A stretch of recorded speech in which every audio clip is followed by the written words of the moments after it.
friends, Teacher Lisa here. Today I'm going to read a book to you called Stellaluna. Stellaluna, looks like a good one. In a warm and sultry forest far, far away, there once lived a mother fruit bat and her new baby. Oh, how Mother Bat loved her soft, tiny baby. "I'll name you Stellaluna," she crooned. Each night, Mother Bat would carry Stellaluna clutched to her breast as she flew out to search for food.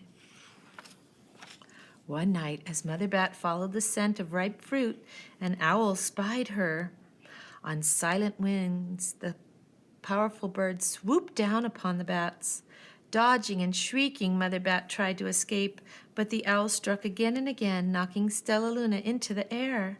Her baby wings were as limp and useless as wet paper. Down, down she went, faster and faster, into the forest below.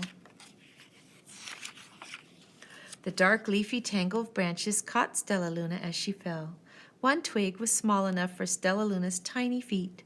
Wrapping her wings about her, she clutched the thin branch, trembling with cold and fear. "Mother," Stellaluna squeaked, "where are you?" By daybreak, the baby bat could hold on no longer. Down, down again she dropped. Flump! Stellaluna landed headfirst in a soft, downy nest, startling the 3 baby birds who lived there. Stellaluna quickly clambered from the nest and hung out of sight below it. She listened to the babble of the 3 birds. "What was that?" cried Flap. "I don't know, but it's hanging by its feet," chirped Flitter. "Shh, here comes Mama," hissed Pip. Many, many times that day, Mama Bird flew away, always returning with food for her babies. Stellaluna was terribly hungry, but not for the crawly things Mama Bird brought. Finally, though, the little bat could bear it no longer. She climbed into the nest, closed her eyes, and opened her mouth. Plop! In dropped a big green grasshopper. Stellaluna learned to be like birds. She stayed awake all day and slept at night. She ate bugs even though they tasted awful. Her bat ways were quickly disappearing. Except for one thing. Stellaluna still liked to sleep hanging by her feet. Once, when Mama was away, the curious baby birds decided to try it too. When Mama Bird came home, she saw 8 tiny feet gripping the edge of the nest. "Eek!" she cried. "Get back up here this instant. You're going to fall and break your necks." The birds clambered back into the nest, but Mama Bird stopped Stellaluna. "You're teaching my children to do bad things. I will not let you back into this nest unless you promise to obey all the rules of this house."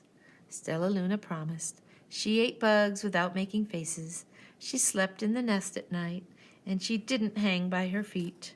Stellaluna behaved as a good bird should. All the babies grew quickly, and soon the nest became crowded. Mama Bird told them it was time to learn to fly. One by one, Flip, Flitter, and Flap and Stellaluna jumped from the nest. Their wings worked. "I'm just like them," thought Stellaluna. "I can fly too." Pip, Flitter, and Flap landed gracefully on a branch. Stellaluna tried to do the same. How embarrassing. She had a little trouble, didn't she? "I will fly all day," Stellaluna told herself, "and then no one will see how clumsy I am." Poor little Stellaluna. The next day, Flip, Pip, Flitter, and Flap and Stellaluna went flying far from home. They flew for hours, exercising their new wings. "The sun is setting," warned Flitter. "We'd better go home or we'll get lost in the dark," said Flap. But Stellaluna had flown far ahead and was nowhere to be seen. The 3 anxious birds went home without her. All alone, Stellaluna flew and flew until her wings ached and she dropped into a tree. "I promised not to hang by my feet," Stellaluna sighed, so she hung by her thumbs and soon fell asleep. She didn't hear the soft sound of wings coming near. "Hey," a loud voice said, "why are you hanging upside down?" Stellaluna's eyes opened wide. She saw a most peculiar face. "I'm not upside down, you are," Stellaluna said. Ah, but you're a bat. Bats hang by their feet. You are hanging by your thumbs, so that makes you upside down. The creature said, I'm a bat. I'm hanging by my feet. That makes me right side up. Stellaluna was confused. Mama Bird told me I was upside down. She said I was wrong. Wrong for a bird, maybe, but not for a bat.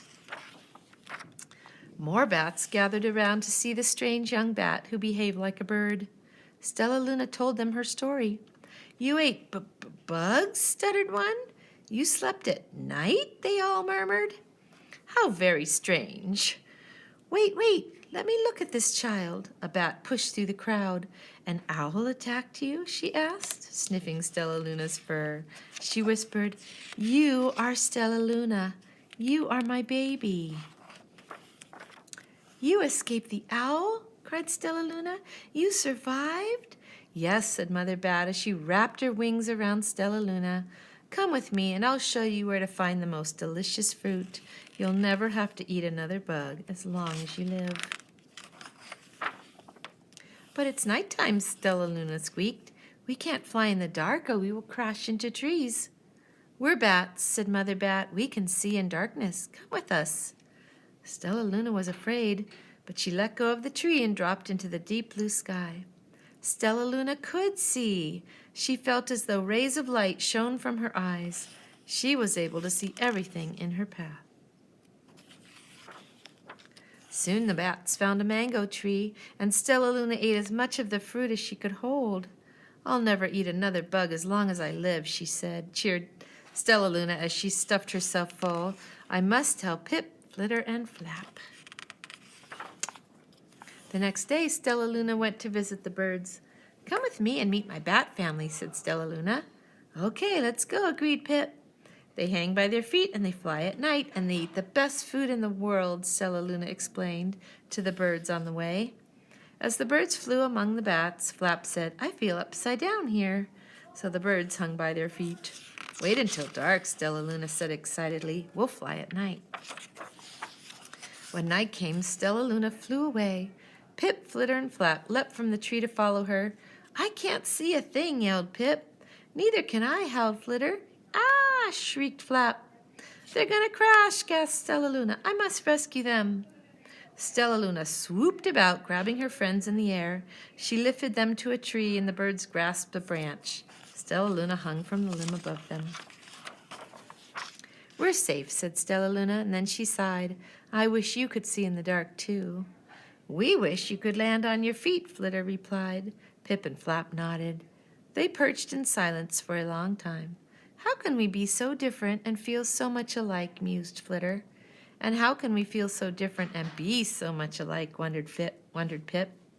I think this is quite a mystery, Flap chirped. I agree, said Stellaluna, but we're friends, and that's a fact. And that's the end of that story.